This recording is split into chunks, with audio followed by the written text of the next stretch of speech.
Assalamualaikum warahmatullahi wabarakatuh. Salam sejahtera untuk kita semua. Perkenalkan, nama saya Winda Wulandari, salah satu dosen dari program studi S1 Administrasi Publik dengan konsentrasi Administrasi Perpajakan Fakultas Ilmu Administrasi Institut Setiami. Beberapa mata kuliah yang pernah saya ampu yaitu mata kuliah mengenai yang pertama pengantar perpajakan, yang kedua ketentuan umum dan tata cara perpajakan, yang ketiga perbandingan administrasi perpajakan internasional, yang keempat manajemen perpajakan, dan yang terakhir adalah pajak daerah dan retribusi daerah. Video ini dibuat untuk memenuhi salah satu persyaratan sertifikasi dosen tahun 2026, yaitu pernyataan diri dosen dalam unjuk kerja Tridharma Perguruan Tinggi atau PDD-UK-TPT khususnya pada aspek pengajaran. Berikut saya akan menjelaskan mengenai deskripsi dan informasi umum pada mata kuliah yang saat ini sedang saya ampu, yaitu mata kuliah Perbandingan Administrasi Perpajakan Internasional. Mata kuliah Perbandingan Administrasi Perpajakan Internasional ini merupakan mata kuliah wajib bagi mahasiswa semester 6 pada program studi S1 Administrasi Publik dengan konsentrasi Administrasi Perpajakan di Fakultas Ilmu Administrasi di Institut Setiami. Mata kuliah ini memiliki bobot sebesar 3 SKS selama 1 semester. Kemudian pengajaran mata kuliah ini bertujuan untuk memberikan penjelasan tentang perbandingan administrasi perpajakan internasional dalam perjanjian penghindaran pajak berganda Indonesia dengan negara ASEAN. Pada pencapaian pembelajaran lulusan atau CPL, program studi pada mata kuliah ini adalah mahasiswa menguasai prinsip dasar perpajakan dan pungutan lain dalam berbagai segi kehidupan berbangsa dan bernegara. Berikutnya capaian pembelajaran yang ada pada mata kuliah ini yaitu mahasiswa diharapkan mampu, yang pertama, menganalisis dan mengaplikasikan konsep umum yurisdiksi pemajakan dan jenis pajak berganda. Yang kedua, menganalisis dan mengaplikasikan ketentuan sumber penghasilan. Yang ketiga, menganalisis dan mengaplikasikan konsep umum tentang perbedaan pemajakan penghasilan bagi wajib pajak luar negeri dan wajib pajak dalam negeri. Yang keempat, menganalisis dan mengaplikasikan tentang metode penghindaran pajak berganda. Yang kelima, menganalisis dan mengaplikasikan konsep umum tentang esensi, hakikat, tujuan, dan model traktat dalam P3B.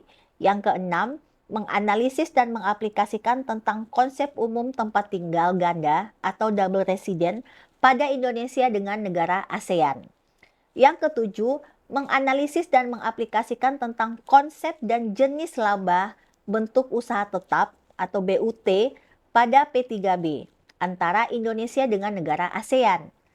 Kedelapan, menganalisis dan mengaplikasikan konsep umum tentang sewa harta dan laba pengalihan harta. Yang kesembilan, menganalisis dan mengaplikasikan aspek perpajakan jalur lalu lintas internasional.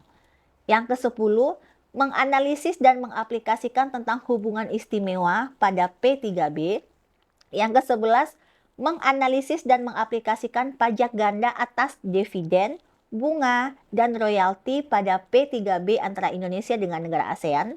Yang ke-12, menganalisis dan mengaplikasikan tentang batasan tenaga ahli dan penghasilan tenaga ahli pada P3B. Yang ke-13, menganalisis dan mengaplikasikan tentang batasan pegawai, pejabat pemerintah, dan anggota direksi pada P3B. Yang ke-14 adalah menganalisis dan mengaplikasikan syarat dan pencegahan pajak ganda di negara sumber pengurangan atau kredit pajak di negara penerima penghasilan. Dalam proses pembelajaran di Institut Setiami ini menggunakan metode hybrid, di mana perkuliahan dapat dilaksanakan melalui daring dengan menggunakan tools seperti Zoom Meeting, Google Meet, dan forum diskusi mahasiswa di SSO. Dan metode luring itu dilakukan secara tatap muka di ruang kelas. Selanjutnya, teknik yang saya gunakan di dalam perkuliahan ini yaitu dengan menggunakan teknik DIA, yaitu Delivery Interaction Assessment. Teknik yang pertama yaitu delivery. Bagaimana saya menyampaikan materi kepada mahasiswa dengan baik, yang mana metode ini saya gunakan berupa ceramah dan diskusi. Lalu saya juga membuat materi yang interaktif dan menarik di dalam slide PPT. Kemudian saya juga menggunakan istilah-istilah yang mudah dipahami mahasiswa, namun tetap pada esensi pembelajaran. Mahasiswa juga saya berikan kesempatan untuk mendiskusikan mengenai isu-isu terkini dalam ilmu perpajakan, khususnya pada pajak internasional. Lalu teknik yang kedua yaitu teknik interaction, yaitu bagaimana saya berinteraksi dengan mahasiswa. Di dalam kelas saya selalu memberikan kesempatan kepada mahasiswa yang ingin bertanya ataupun yang aktif memberikan jawaban terhadap pertanyaan-pertanyaan yang saya ajukan. Hal ini membuat perkuliahan ini dapat berjalan dengan dua arah. Selain itu, sebelum mulai perkuliahan, saya juga biasanya melakukan review materi dengan memberikan pertanyaan-pertanyaan dengan materi yang sudah saya berikan pada sesi atau pertemuan sebelumnya, yang mana ini bertujuan untuk mahasiswa dapat mengingat kembali materi yang sudah diberikan sebelum kita memulai materi berikutnya. Sesekali saya juga memberikan reward bagi mahasiswa yang aktif menjawab pertanyaan saya ataupun berani bertanya. Yang mana dengan tujuan mahasiswa ini dapat termotivasi lebih aktif lagi di kelas, dan menurut saya ini metode seperti ini sangat cukup efektif. Lalu teknik yang terakhir yaitu yang saya lakukan teknik assessment, yaitu bagaimana saya menilai kemampuan mahasiswa.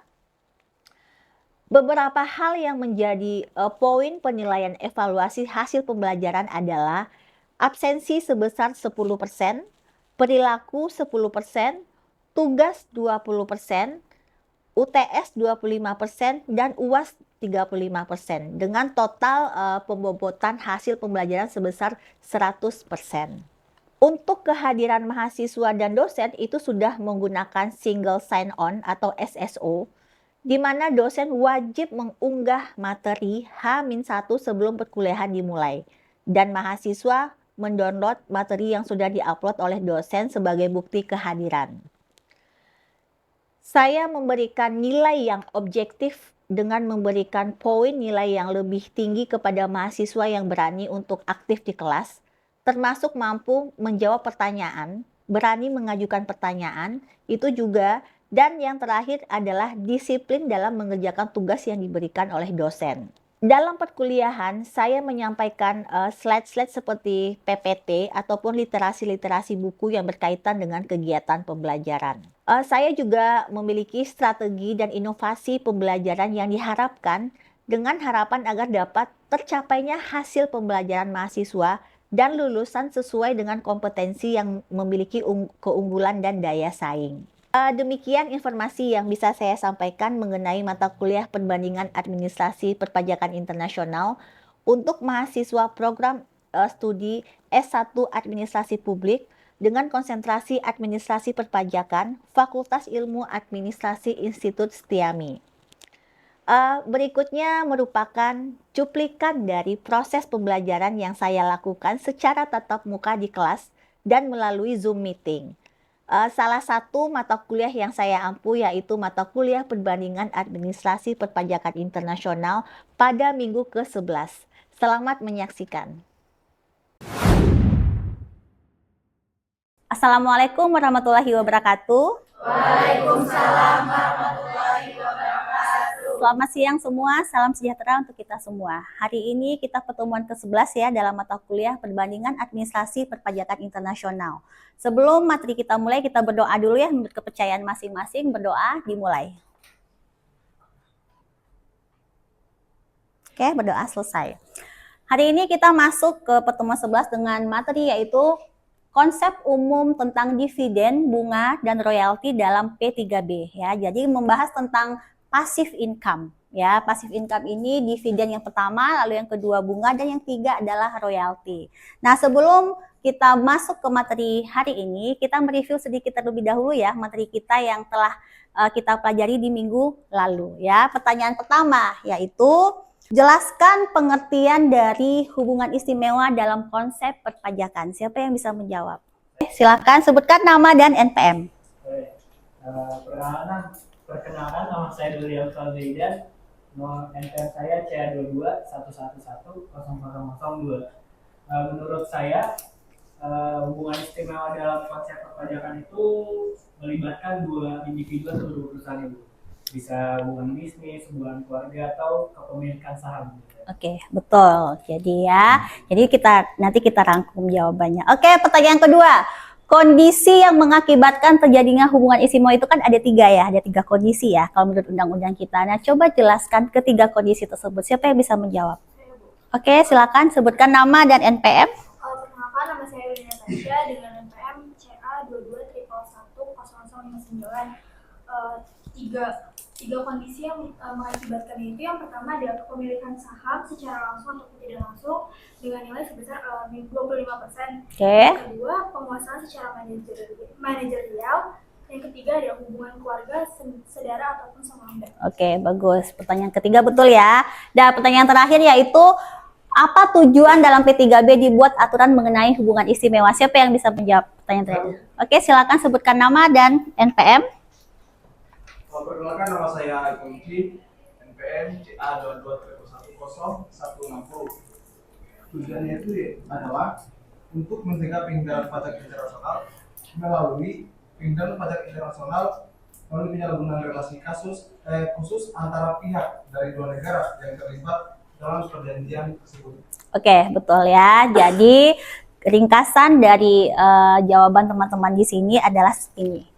Dan rata-rata tadi sudah betul ya, sudah 100% ya. Nah, jadi ini ya kita review sedikit ya. Apa itu hubungan istimewa? Jadi hubungan istimewa itu adalah keadaan ketergantungan atau keterikatan ya. Keterikatan satu pihak dengan pihak lainnya dalam menjalankan usaha atau melakukan kegiatan. Nah, hubungan istimewa itu diatur ya dalam regulasi, baik itu perpajakan domestik ataupun perpajakan internasional. Kalau dari perpajakan domestik itu diatur di pasal 18 ya, di sini ya, pasal 18 ayat 4, yaitu hubungan istimewa terjadi karena tiga ya, boleh salah satu atau ketiga-tiganya, berarti sudah menjadi apa, kalau misalnya syaratnya satu terpenuhi berarti sudah termasuk hubungan istimewa, atau bahkan ketiga-tiganya terpenuhi berarti itu hubungan istimewa. Ya, yang pertama adalah kepemilikan saham langsung dan tidak langsung minimal 25%. Ya, saham harus di atas 25%, minimal 25%. Yang kedua, penguasaan sebaik itu secara teknologi ataupun manajemen. Ingat ya, teknologi yang kemarin kita bahas ya tentang perusahaan frozen food ya. Perusahaan frozen food A, dia tidak mempunyai formulasi untuk membukukan.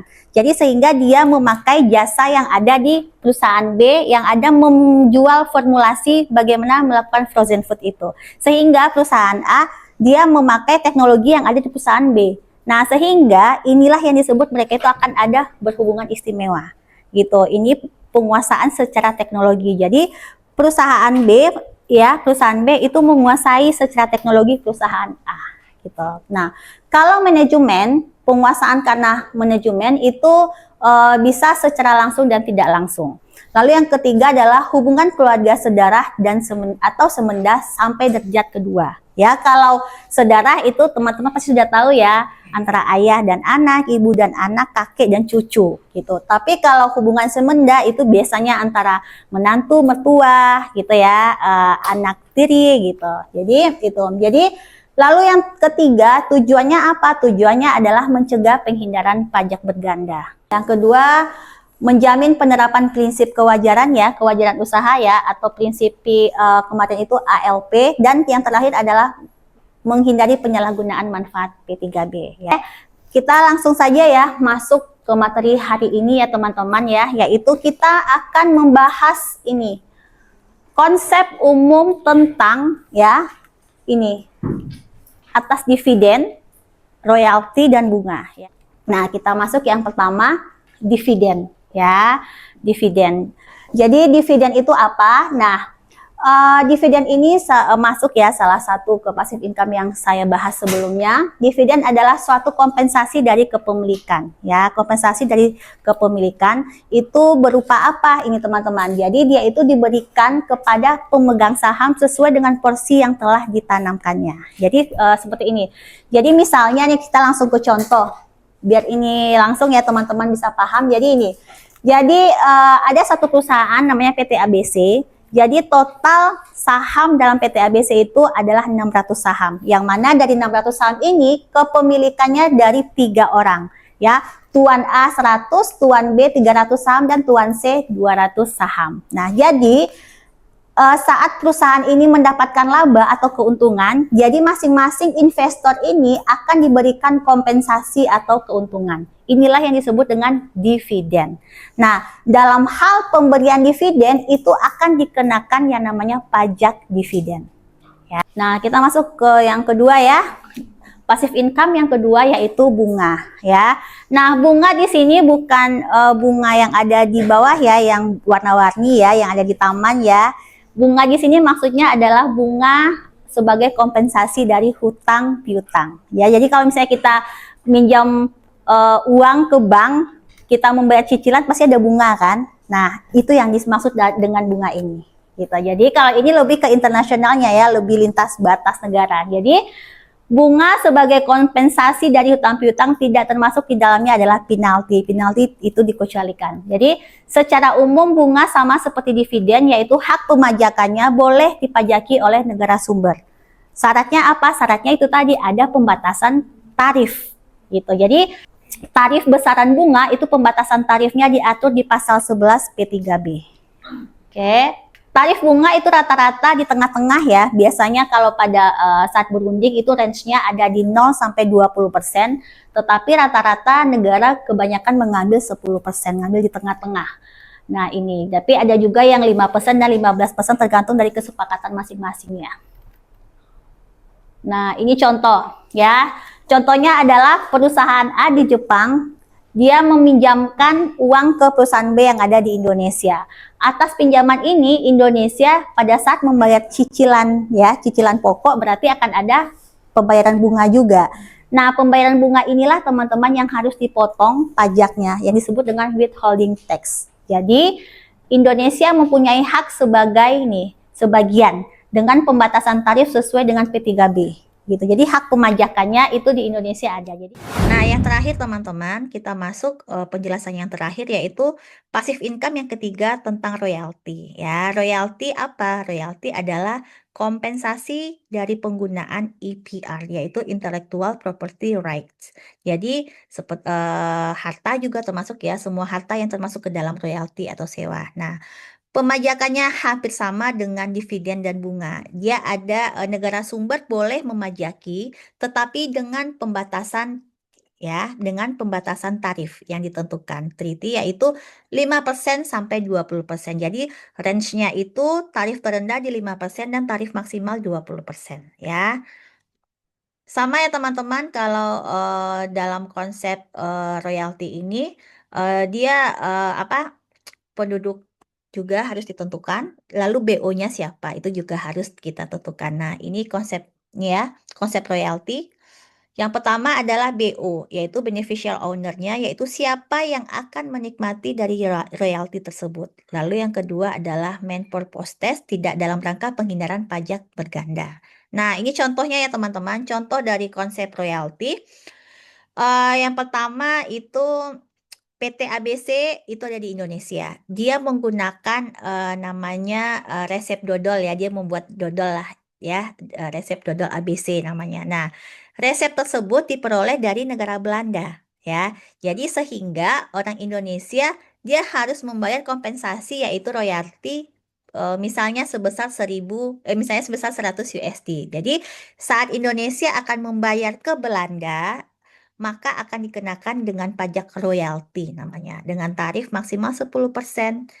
Dan kita harus mencek BO-nya juga, apakah benar dia penduduk Belanda, yang pertama. Yang kedua, apakah benar dia orang Belanda ini dia benar-benar BO-nya atau beneficial owner gitu ya. Jadi itu yang disebut dengan royalty. Silakan bagi teman-teman yang ingin bertanya, saya persilakan. Oke, silakan Mbak Cindy.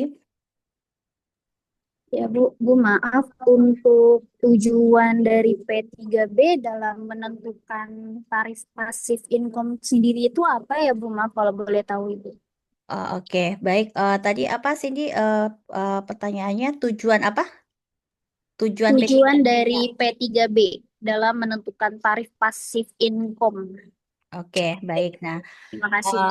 oke, baik. Langsung saya jawab ya pertanyaan dari Mbak Siti, yaitu tujuan dari P3B dalam menentukan tarif pasif income apa ya? Oke, di sini di PPT-nya sudah di layar teman-teman di sini apa layarnya? Apa keterangannya masih yang tadi nggak? Yang urgent Bu. Oke, baik ya ya. Nah, jadi teman-teman, perjanjian penghindaran pajak berganda itu bertujuan pasti untuk menghindari pemajakan double ya. Jadi supaya tidak dikenakan pajak dua kali, baik itu di negara sumber ataupun di negara domisili. Nah, di dalam konteks menentukan tarif pemajakan atas passive income ya, yang kita bahas tadi, royalti, dividen dan bunga, itu dia memiliki tujuan utama ya. Yang pertama itu biasanya menghindari perpajakan berganda ya. Jadi supaya yang tidak dikenakan pajak dua kali baik di negara sumber ataupun di negara domisili. Lalu yang kedua biasanya itu tujuannya yaitu menarik investasi asing sesuai dengan penjelasan saya yang tadi, yaitu dengan tarif pajak yang lebih rendah ya untuk passive income ini dapat menciptakan iklim investasi yang lebih menarik gitu. Jadi iklim investasi yang lebih menarik bagi siapa? Bagi investor asing gitu. Jadi investor itu kan biasanya kan cenderung lebih tertarik untuk berinvestasi di negara-negara yang menguntungkan mereka ya. Nah, seperti yang di negara yang memiliki P3B misalnya. Nah, atau negara-negara yang menawarkan perlindungan pajak berganda dengan tarif lebih rendah gitu gitu. Jadi menarik investasi asing. Lalu yang ketiga biasanya itu untuk kepastian hukum, biasanya akan berhubungan dengan hukum. Jadi P3B dia memberikan kepastian hukum bagi WP itu mengenai apa? Mengenai tarif pajak yang berlaku. Jadi prosedur pemotongan pajak dan perlakuan pajak untuk berbagai jenis penghasilan. Biasanya ini akan apa ya? Akan membantu mengurangi risiko litigasi dan ketidakpastian nanti biasanya apa ya, ketidakpastian yang muncul dan interpretasi dalam undang-undang pajak di berbagai negara gitu. Nah, yang terakhir yang kelima itu tujuannya kalau menurut saya ya ini adalah mendukung pertumbuhan ekonomi. Jadi dengan memberikan peluang bagi investor untuk mendapatkan tarif pajak yang lebih rendah, itu biasanya P3B mendukung pertumbuhan ekonomi kedua negara.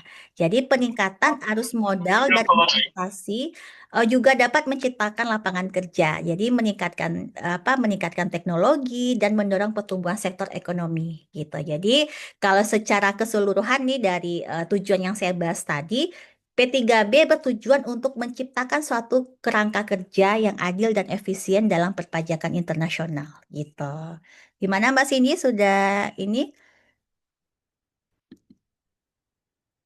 Ya Sudah Bu, Pak sudah ya cukup jelas? jelas Bu. Oke, Ya, pertanyaan selanjutnya. kasih ya Bu. Oke. Mas Saya Zainul. izin bertanya, Bu. Oke, silakan Mas Budi. Tadi ada dua syarat untuk ini ya, terkait dividen juga pajak yang dividen dan juga bunga royalti itu ada syaratnya. Nah, itu tuh bagaimana cara menentukan beneficial owner, Bu, dalam konteks tax treaty? Oke, baik. Jadi teman-teman, tadi sama ya dalam menentukan passive income, itu syaratnya ada dua. Yang pertama dia penduduk ya, penduduk. Yang kedua, penduduk dengan dibuktikan SKD ya, surat keterangan domisili. Yang kedua, BO-nya, beneficial owner-nya itu harus kita tentukan ya.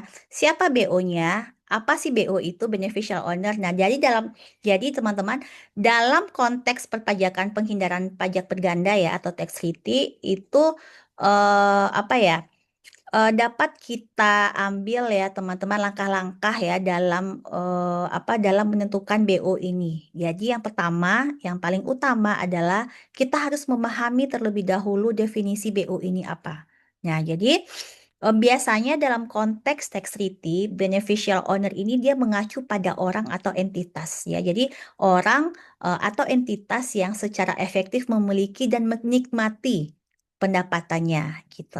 Pendapatan apa? Seperti dividen, bunga, dan royalti gitu. Jadi dia bukan sekedar sebagai perantara atau agen, itu tidak bisa, tapi dia benar-benar yang menikmatinya itu. Jadi definisi ini dapat bervariasi ya tergantung dari ketentuan yang terdapat dalam perjanjian pajak yang bersangkutan biasanya.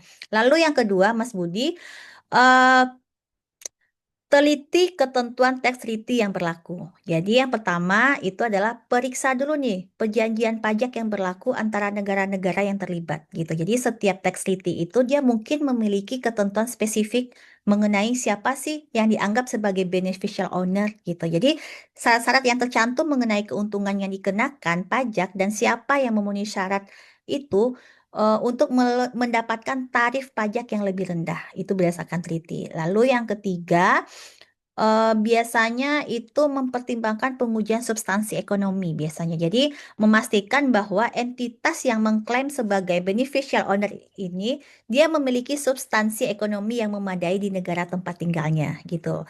Nah, termasuk adanya misalnya nih, termasuk karyawan, kantor dan kegiatan usaha yang nyata gitu ya. Lalu dokumen dan bukti nih. Jadi penentuan yang berikutnya yaitu dengan menentukan dokumentasi dan bukti. Jadi siapkan dokumentasi yang menunjukkan kepemilikan dan hak untuk menerima pendapatan gitu. Seperti dokumen perusahaan, perjanjian pemegang saham atau dokumen yang relevan gitu ya. Lalu biasanya Mas Budi kalau untuk beneficial owner itu bisa dikonsultasikan juga dengan penasihat pajak biasanya. Jadi jika ada keraguan misalnya dalam konteks kompleksitas pajak kita kan lumayan banyak ya teman-teman sehingga penentuan status dari beneficial owner ini bagi wajib pajak mungkin agak ragu, maka disarankan untuk berkonsultasi dengan penasihat pajak atau profesional hukum yang memiliki pengalaman dalam hal perpajakan internasional gitu. Biasanya konsultan-konsultan pajak yang sudah bersertifikasi C ya khusus untuk pajak luar negeri itu mereka biasanya sudah ahli di tax treaty gitu. Jadi terakhir Mas Budi dengan mengikuti semua langkah yang saya bahas tadi, maka kita lebih memahami dan lebih bisa untuk menentukan siapa yang dianggap sebagai beneficial owner dalam konteks tax treaty. Gitu. Bagaimana Mas Budi? Sudah jelas? Jelas, Bu. Cukup banget. Terima kasih banyak, Bu. Oke, baik teman-teman semua, terima kasih ya yang sudah hadir di kelas saya hari ini ya. Kalau tidak ada pertanyaan, kita akhiri kelas ini ya. Kita berdoa dulu ya menurut kepercayaan masing-masing. Berdoa, kita mulai. Oke, berdoa selesai. Oke, terima kasih bagi yang sudah hadir di kelas hari ini. Sampai bertemu ya minggu depan ya dalam mata kuliah yang sama ya di hari yang sama. Insya Allah kita akan bertemu di jam 5 sore ya. Semoga teman-teman sehat semua dan Assalamualaikum warahmatullahi wabarakatuh. Waalaikumsalam warahmatullahi wabarakatuh.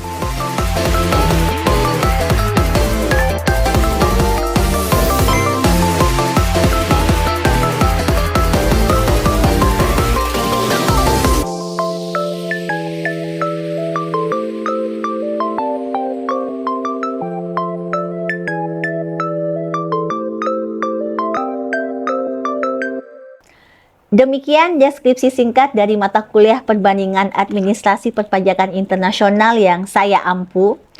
Semoga dapat memberikan gambaran mengenai kinerja pengajaran yang saya lakukan khususnya di mata kuliah perbandingan administrasi perpajakan internasional di program studi S1 Administrasi Publik Fakultas Ilmu Administrasi Institut Setiami. Saya mengucapkan terima kasih kepada seluruh tim penilai dan tim panitia sertifikasi Smart Dosen tahun 2026, khususnya dari Direktorat Sumber Daya Dirjen Dikti dan Ristek Kemendikbud Ristek Indonesia. Tidak lupa juga saya mengucapkan terima kasih kepada Institut Setiami Jakarta, Fakultas Ilmu Administrasi, rekan sejawat dosen, dan rekan-rekan mahasiswa semuanya. Demikian yang dapat saya sampaikan. Atas kekurangan dari saya mohon maaf sebesar-besarnya. Wabillahi taufiq wal hidayah. Wassalamualaikum warahmatullahi wabarakatuh. Salam sejahtera untuk kita semua.